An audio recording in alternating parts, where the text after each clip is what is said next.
नमस्कार विद्यार्थी मित्रांनो. मागील तासाला आपण यापूर्वीच्या घटकामध्ये औद्योगिक अर्थशास्त्र म्हणजे काय आणि औद्योगिक अर्थशास्त्राची जी व्याप्ती आहे त्या व्याप्तीच्या घटकांचा थोडक्यात अभ्यास केला होता. यातील औद्योगिक अर्थशास्त्राची व्याप्ती किंवा व्याप्तीमध्ये समाविष्ट होणारे जे मुद्दे आहेत त्या मुद्द्यांचा आपण अभ्यास करणार आहोत. यामध्ये पहिला मुद्दा आहे की उत्पादन संस्थेच्या विविध सिद्धांतांचा अभ्यास या शास्त्रामध्ये केला जातो. Study to the theory of firm म्हणजे साधारणपणे या शास्त्रामध्ये घटत्या उत्पादन फलाचा सिद्धांत म्हणजे साधारणपणे उत्पादन प्रक्रियेमध्ये अशा प्रकारे जर आपण भूमी, श्रम, भांडवल आणि संयोजक या उत्पादन घटकांच्या जर प्रमाणामध्ये वाढ करत गेलो किंवा इतर उत्पादन घटक स्थिर ठेवून एका बदलत्या उत्पादन घटकामध्ये जर आपण वाढ करत गेलो तर अशा प्रकारे उत्पादनामध्ये एका विशिष्ट कालावधीनंतर कशी घट होते याचा अभ्यास या घटत्या उत्पादन फलाच्या सिद्धांतामध्ये केला जातो. तसाच यातला दुसरा महत्त्वाचा सिद्धांत आहे प्रतिफलाचा सिद्धांत, रिटर्न्स टू स्केल, की अशा प्रकारे उत्पादनाचे सर्वच घटक दुपटीने, तिपटीने किंवा चौपटीने वाढवले असतात त्याचा उत्पादनावर काय परिणाम होतो याचा अभ्यास या सिद्धांतामध्ये केला जातो.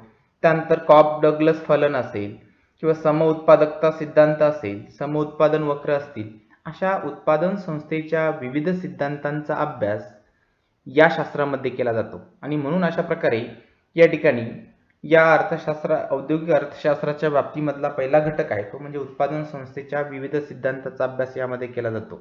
मग यामध्ये अशा प्रकारे या औद्योगिक अर्थशास्त्राची आवश्यकता काय आहे, महत्त्व काय आहे, त्यानंतर औद्योगिक विकास आणि आर्थिक विकास आणि औद्योगिक अर्थशास्त्र यामधील आंतरसहसंबंध काय आहेत अशा वेगवेगळ्या घटकांचा अभ्यास यामध्ये केला जातो.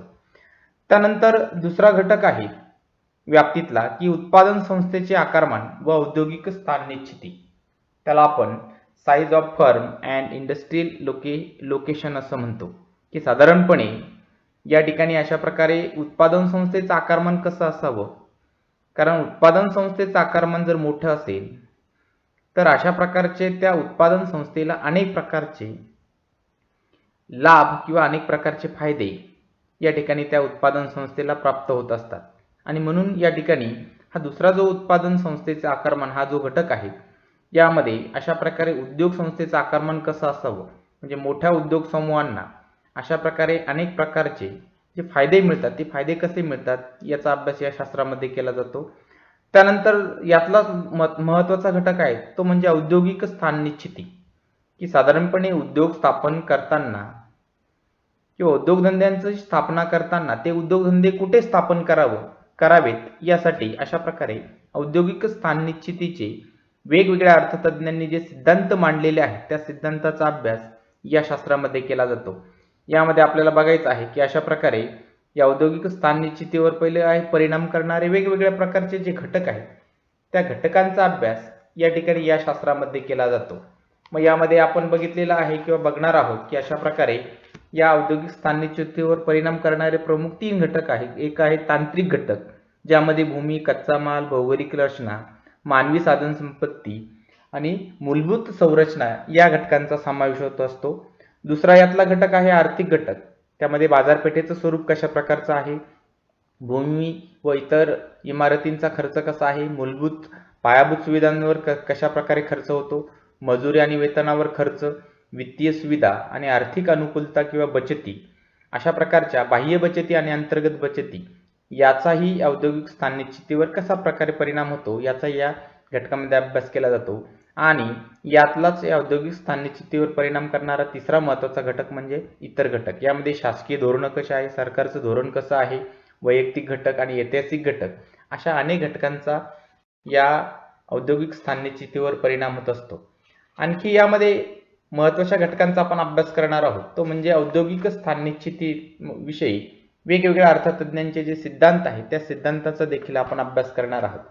यामध्ये पहिला आहे अल्फ्रेड वेबर यांचा औद्योगिक स्थान निश्चितीविषयीचा जो सिद्धांत आहे त्या सिद्धांताचा आपण इथं अभ्यास करणार आहोत. त्यामध्ये त्यांनी अशा प्रकारे प्राथमिक घटक, प्रायमरी फॅक्टर्स आणि दुय्यम घटक हे दोन्ही घटक अशा प्रकारच्या औद्योगिक स्थान निश्चितीवर कशा प्रकारे परिणाम करत असतात हे या सिद्धांतामध्ये आपण अभ्यासणार आहोत.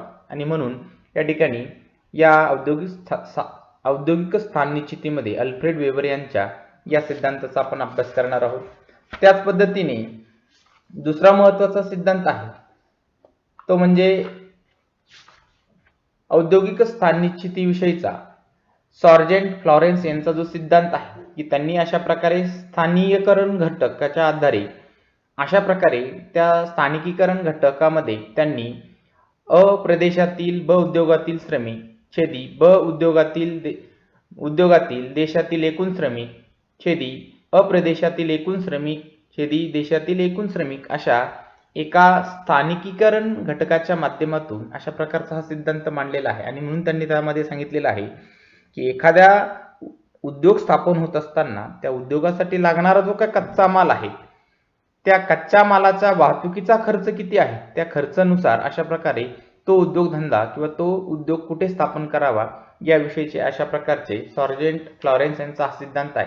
म्हणजे आपण बघितलं की शक्यतो ऊस हा जो कच्चा माल आहे त्या ऊस या कच्च्या मालावर किंवा कच्च्या मालाचा वाहतुकीचा खर्च जास्त असल्यामुळे शक्यतो ऊसाचं उत्पादन ज्या भौगोलिक प्रदेशामध्ये होतं त्याच भौगोलिक प्रदेशामध्ये साखर कारखान्यांचं स्थानिकीकरण होतं किंवा साखर कारखाने स्थापन केले जातात.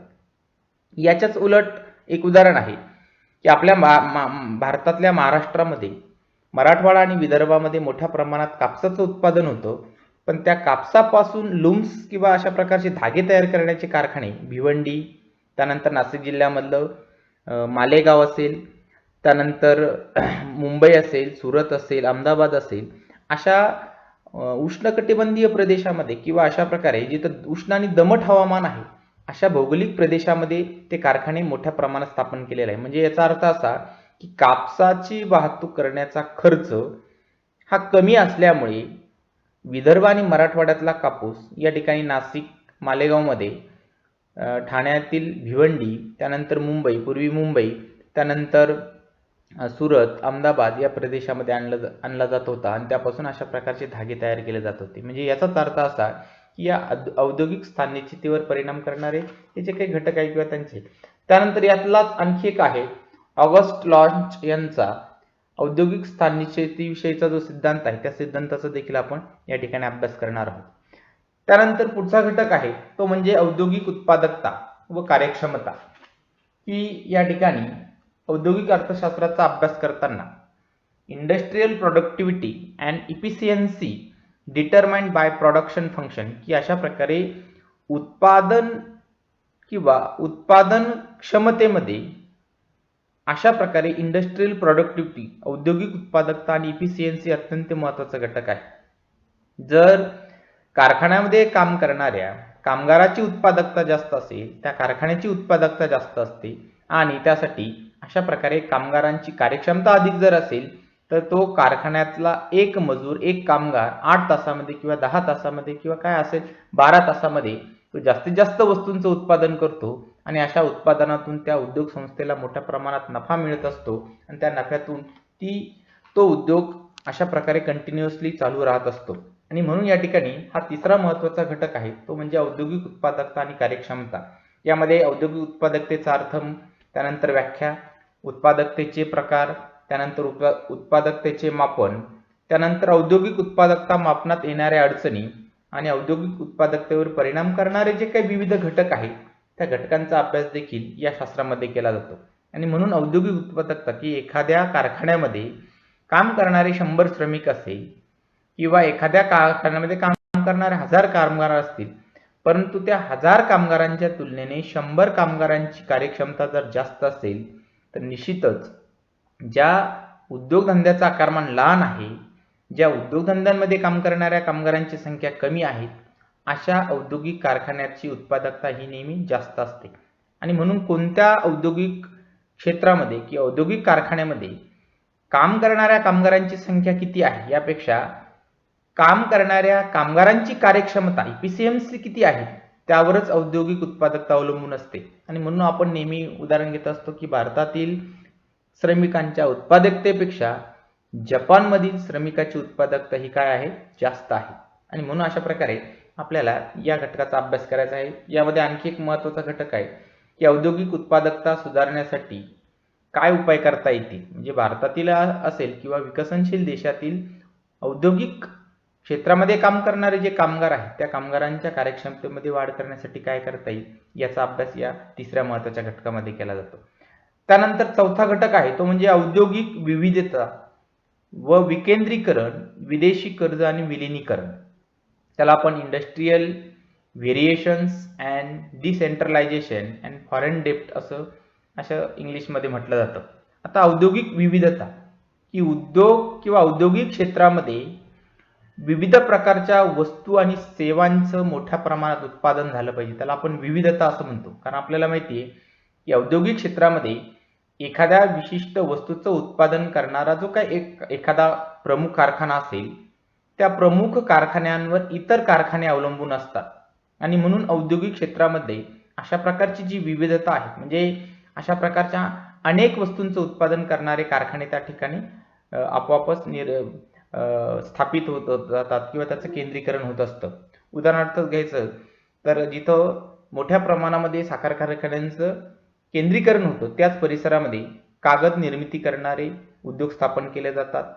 त्यानंतर त्याच परिसरामध्ये अशा प्रकारे अंमली पदार्थ किंवा अशा प्रकारे काही प्रमाणात त्याला आपण देशी दारू किंवा आपण दुसऱ्या भाषेमध्ये सोप्या भाषेमध्ये त्याला आपण अशा प्रकारचे अंमली पदार्थ उत्पादित केले जातात. किंवा अजूनही अशा प्रकारचे इतर जे काही महत्त्वाचे सहउद्योग आहेत त्याच्याशी रिलेटेड त्या उद्योगांची स्थापना केली जाते. किंवा आणखी औद्योगिक विविधतेमध्ये आपण असं उदाहरण घेऊ शकतो की नाशिकमध्ये महिंद्रा अँड महिंद्रा नावाची जी कंपनी आहे त्या कंपनीमध्ये अशा ऑटोमोबाईल सेक्टरमधली कंपनी आहे. त्या कंपनीमध्ये मोठ्या प्रमाणात त्या वाहनांची निर्मिती होते आणि त्या वाहनांना लागणारे अनेक प्रकारचे जे काही स्पेअर पार्ट आहेत ते स्पेअर पार्ट अंबड, सातपूर आणि काही प्रमाणामध्ये सिन्नर या ठिकाणी त्याचं उत्पादन केलं जातं. आणि म्हणून अशा प्रकारे औद्योगिक विविधता या घटकाचा आपल्याला अभ्यास करायचा आहे. त्यानंतर पुढचं आहे विकेंद्रीकरण. आता केंद्रीकरण आणि विकेंद्रीकरण. केंद्रीकरण म्हणजे काय की एखाद्या भौगोलिक प्रदेशामध्ये किंवा एखाद्या शहरामध्ये किंवा शहराच्या उपनगरामध्ये मोठ्या प्रमाणात इंडस्ट्रियलायझेशन होणं किंवा औद्योगिकरण होणं याला आपण केंद्रीकरण म्हणतो. आणि मग केंद्रीकरण झालं की त्या केंद्रीकरणाचे अनेक दुष्परिणाम त्या शहरामध्ये राहणाऱ्या लोकांना भोगावे लागतात. म्हणून सरकारने आता केंद्रीकरणाऐवजी विकेंद्रीकरण, डिसेंट्रलायझेशन ही संकल्पना विकसित केलेली आहे. आणि म्हणून आज आपण बघतो की पूर्वीपासून मुंबई शहराची ओळख औद्योगिक शहर अशी होती. मोठ्या प्रमाणात उद्योगधंद्यांची स्थापना या मुंबई शहरामध्ये आणि उपनगरामध्ये झालेली होती. परंतु अलीकडं या ठिकाणी केंद्रीकरणाऐवजी आपण विकेंद्रीकरणाचा अवलंब महाराष्ट्र शासनाने घेतलेला आहे, केंद्र सरकारने देखील केलेला आहे. आणि म्हणून आज आपण बघतोय की मोठ्या प्रमाणामध्ये या ठिकाणी मुंबई नंतर पुणे असेल, पुण्यानंतर नाशिक असेल, नाशिक, औरंगाबाद, नागपूर ही जे काही महत्त्वाची शहरं आहेत या महत्त्वाच्या शहरांमध्ये किंवा पुण्यामधलं आणखी एक बारामती आहेत या ठिकाणी अशा प्रकारे MIDC महाराष्ट्र इंडस्ट्रियल डेव्हलपमेंट कॉर्पोरेशनच्या माध्यमातून अशा प्रकारची अनेक औद्योगिक कारखाने स्थापन केलेले आहेत आणि त्या कारखान्यांच्या माध्यमातून अशा प्रकारचे विकेंद्रीकरणाची संकल्पना विकसित केली आहे. त्यानंतर या कारखान्यांना लागणारे विदेशी कर्ज असेल, त्यानंतर कधी दोन किंवा दोनपेक्षा अधिक जे काही कारखाने आहेत जेव्हा ते आजारी होतात, आजारी याचा अर्थ असा की त्या कारखान्यामध्ये वस्तूच्या उत्पादनापेक्षा त्यावर होणारा खर्च जेव्हा जास्त असतो तेव्हा त्याला आपण आजारी कारखाने असे म्हणतो. आणि म्हणून अशा वेळेस काही कारखान्यांचं विलिनीकरण केलं जातं किंवा एकत्रीकरण केलं जातं. याचा अभ्यास या शास्त्रामध्ये केला जातो. त्यानंतर पुढचा पाचवा घटक आहे तो म्हणजे आर्थिक शक्तीचं केंद्रीकरण. आता आर्थिक शक्तीचं केंद्रीकरण म्हणजे काय तर सेंट्रलायझेशन ऑफ इकॉनॉमिक पॉवर, की अशा प्रकारे आपल्या देशामध्ये जी लोकशाही शासन पद्धती आहे या लोकशाही शासन पद्धतीमध्ये कायदे करण्याचा अधिकार हा संसदेला आणि त्यानंतर राज्य मंत्रिमंडळाला असल्यामुळे अशा प्रकारे या ठिकाणी आर्थिक शक्तीचं केंद्रीकरण झालेलं आहे. आणि म्हणून या ठिकाणी या इंडस्ट्रियल इकॉनॉमिक्समध्ये या आर्थिक शक्तीच्या केंद्रीकरणाचा अभ्यास केला जातो की अशा प्रकारे केंद्र सरकारला, राज्य सरकारला देशामध्ये औद्योगिकरण मोठ्या प्रमाणात व्हावं, त्यानंतर यामध्ये औद्योगिकरणामध्ये अशा प्रकारचा जो काही प्रादेशिक असमतोल आहे हा प्रादेशिक असमतोल कमी व्हावा या दृष्टिकोनातून अशा प्रकारे या ठिकाणी केंद्र सरकार आणि राज्य सरकारने योग्य प्रकारचे कायदे करून त्या कायद्यांच्या माध्यमातून सर्वच भौगोलिक प्रदेशामध्ये किंवा एखाद्या राज्यातील सर्वच प्रमुख शहरांमध्ये अशा प्रकारचं औद्योगिकरण झालं पाहिजे की औद्योगिक कारखान्यांची स्थापना झाली पाहिजे.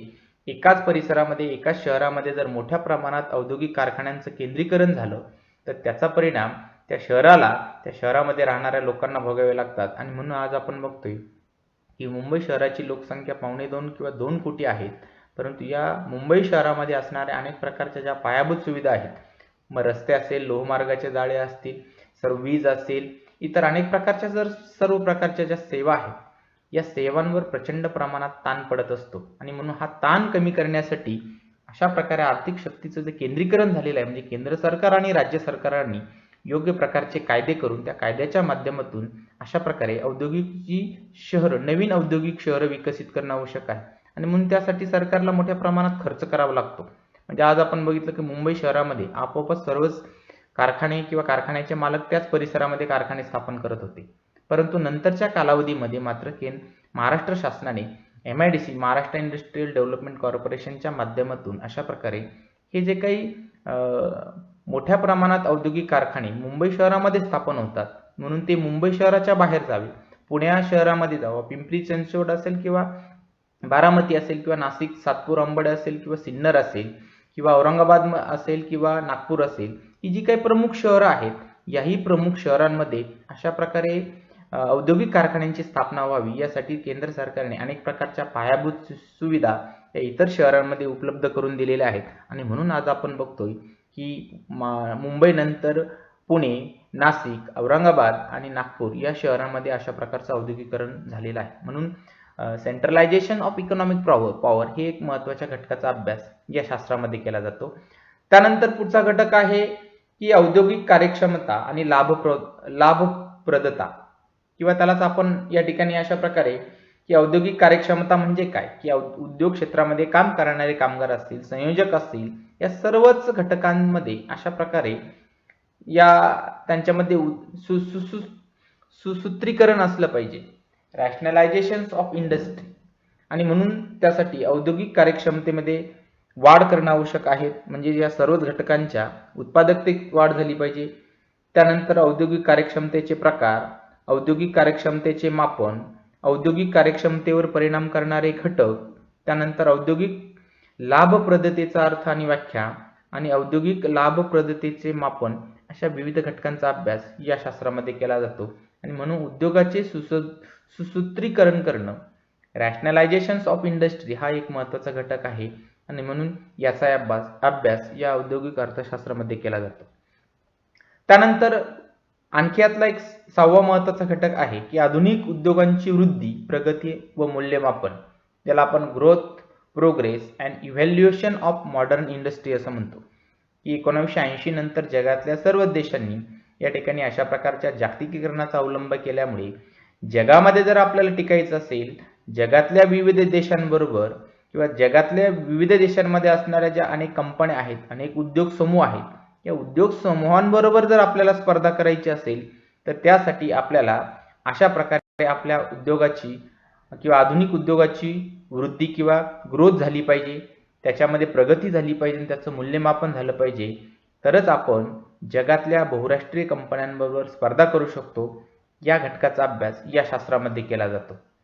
त्यानंतर पुढचा घटक आहे औद्योगिक संबंध किंवा वादविवाद, त्याला आपण इंडस्ट्रियल डिस्प्यूट असं म्हणतो. की उद्योगधंदे म्हटलं किंवा औद्योगिक क्षेत्र म्हटलं की मालक वर्ग आणि कामगार वर्ग हे 2 वर्ग या ठिकाणी नेहमी कार्यरत असतात. मालक हा अंतिम असतो. मालकाची संख्या कमी असेल तरी त्याची सौदा शक्ती ही कामगारांपेक्षा नेहमी जास्त असते, कामगारांची संख्या जास्त असते, परंतु या ठिकाणी अशा प्रकारे या संयोजकाची किंवा उद्योगाच्या मालकाची सौदा शक्ती ही नेहमी जास्त असते. आणि म्हणून या ठिकाणी औद्योगिक संबंध कसे असावे, कामगार वर्ग आणि मालक वर्ग यांचे संबंध कसे असावेत, याचा अभ्यास या औद्योगिक अर्थशास्त्राच्या या शाखेमध्ये केला जातो. यामध्ये आपल्याला बघायचं आहे की अशा प्रकारे नेहमी कामगार वर्गाची जी मागणी असते की आम्हाला पगार वाढवून मिळाले पाहिजे, पगाराव्यतिरिक्त इतर अनेक प्रकारच्या सुखसुविधा मिळाल्या पाहिजे, त्यानंतर आमच्या कुटुंबातल्या इतर सदस्यांना रोजगाराच्या संधी त्याच कारखान्यामध्ये मिळाल्या पाहिजे, अशा प्रकारच्या अनेक मागण्या या कामगार वर्गाच्या असतात.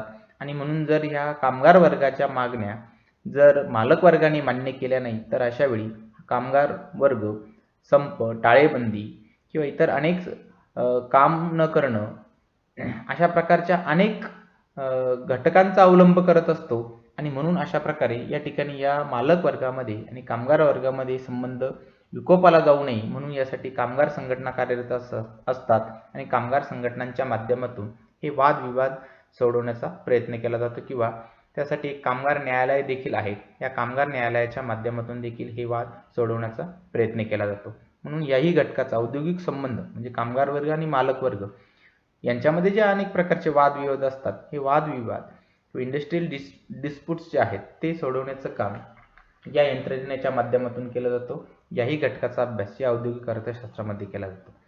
त्यानंतर पुढचा घटक आहे औद्योगिक वित्त पद्धती व लेखांकन पद्धती, industrial finance and accounting methods. की अशा प्रकारे या ठिकाणी औद्योगिक क्षेत्रामध्ये या उद्योगधंद्यांना लागणारा जो काही कर्ज पुरवठा आहे तो कर्ज पुरवठा कशा प्रकारे केला जातो, तर कर्ज पुरवठा करण्याच्या कोणकोणत्या पद्धती आहेत, कर्ज पुरवठा करण्यासाठी अशा प्रकारे आपल्या देशामध्ये कोणकोणत्या प्रकारच्या संस्था कार्यरत आहेत. म्हणजे बँकिंग क्षेत्र आहे, परंतु बँकिंग क्षेत्राबरोबरच या उद्योगधंद्यांना दीर्घ मुदतीचा पुरवठा करणाऱ्या अनेक प्रकारच्या ज्या वित्तीय संस्था आहेत या वित्तीय संस्था कशा प्रकारे कर्ज देत असतात, शेअर मार्केटच्या माध्यमातून या उद्योग संस्था कशा प्रकारे कर्जाची उभारणी करतात याही घटकाचा अभ्यास या शाखेमध्ये किंवा या शास्त्रामध्ये केला जातो. त्यानंतर यातलीच लेखांकनाची जी पद्धत आहे जी साधारणपणे त्याला आपण अकाउंटिंग मेथड्स असं म्हणतो की या अकाउंटिंग मेथडचा देखील अभ्यास या शास्त्रामध्ये केला जातो. आणि म्हणून अशा प्रकारे औद्योगिक वित्त पद्धती व लेखांकन पद्धत, industrial finance and accounting method या घटकाचा अभ्यास देखील या शास्त्रामध्ये केला जातो. त्यानंतर पुढचा घटक आहे तो म्हणजे औद्योगिक आजारपण, इंडस्ट्रियल सिकनेस.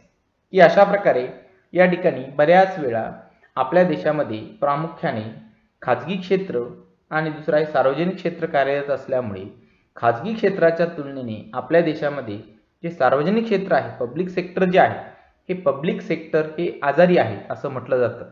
म्हणजे याचाच अर्थ असा की सार्वजनिक क्षेत्रामधले जे काही उद्योग आहेत त्या उद्योगांना नफा होण्याऐवजी मोठ्या प्रमाणात काय होत आहे, तोटा होत आहे. आणि म्हणून असे जे सार्वजनिक क्षेत्रातले उद्योग आहेत ते मोठ्या प्रमाणात आजारी होत आहेत किंवा त्या उद्योगांमध्ये मिळणाऱ्या नफ्यापेक्षा त्या उद्योगांवर केला जाणारा खर्च अधिक आहे. आणि म्हणून आपण 1980 नंतर किंवा प्रामुख्याने भारतामध्ये 1991 नंतर आपण जे काही LPG धोरण स्वीकारलेलं आहे या LPG धोरणामध्ये आपण हे सार्वजनिक क्षेत्रातले जे काही उद्योग होते या सार्वजनिक क्षेत्रातल्या उद्योगांचं आपण निर्गुंतवणुकीकरण केलं किंवा हे उद्योग आपण खाजगी व्यक्ती आणि संस्थांना विकले आणि सरकारची जी काही सार्वजनिक क्षेत्रातली भूमिका होती ती आपण कमी केलेली आहे.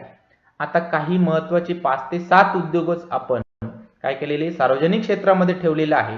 बाकी सर्व उद्योगांचा आपण 1991च्या नवीन धोरणानुसार त्याचं आपण खाजगीकरण केलेलं आहे. म्हणजे खाजगी व्यक्ती आणि संस्थांना ते चालवण्यासाठी दिलेले आहे.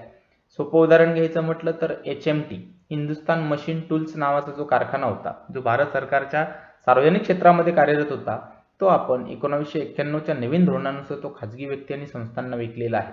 किंवा HMT वॉच होतं, घड्याळ होतं किंवा HMTचे असे अनेक प्रोडक्ट होते, अनेक उत्पादन होते ते केंद्र सरकार ते उत्पादित करत होतं आणि त्याचं वितरण देखील केंद्र सरकार करत होतं.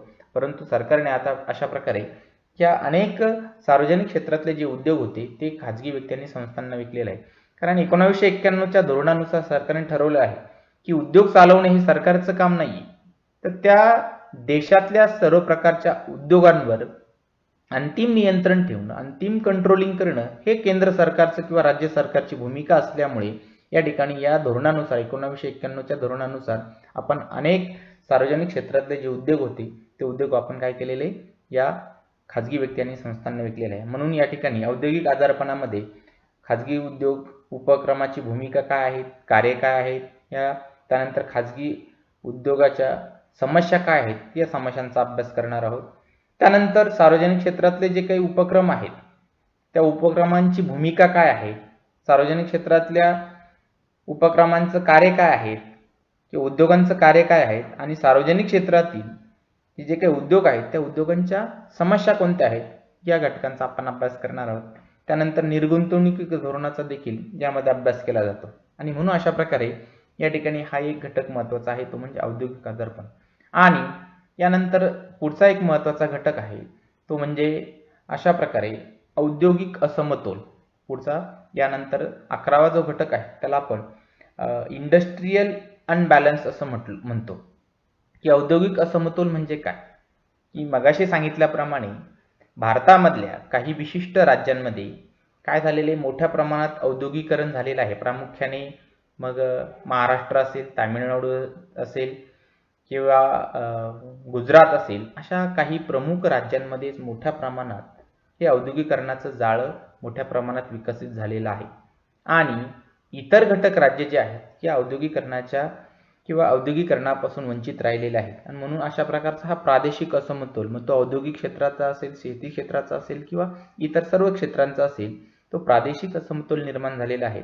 म्हणून या प्रादेशिक असमतोलाचा अभ्यास किंवा औद्योगिक असमतोलाचा अभ्यास या शास्त्रामध्ये केला जातो. त्यामध्ये औद्योगिक असमतोलाचा अर्थ, त्याची व्याख्या, औद्योगिक असमतोल निर्माण होण्याची काय कारणे आहेत, त्यानंतर औद्योगिक असमतोलाचे देशाच्या विकासावर काय परिणाम होतात, औद्योगिक असमतोल कमी करण्यासाठी सरकारने कोणकोणत्या प्रकारच्या उपाययोजना केलेल्या आहेत, त्यानंतर प्रादेशिक औद्योगिक असमतोल हा महाराष्ट्राच्या बाबतीत कसा निर्माण झालेला आहे, या विविध घटकांचा अभ्यास या औद्योगिक अर्थशास्त्राच्या या शाखेमध्ये केला जातो. म्हणजे मगाशी सांगितल्याप्रमाणे अशा प्रकारे व्याप्तीमधला हा एक महत्त्वाचा 11वा घटक आहे की औद्योगिक असमतोल.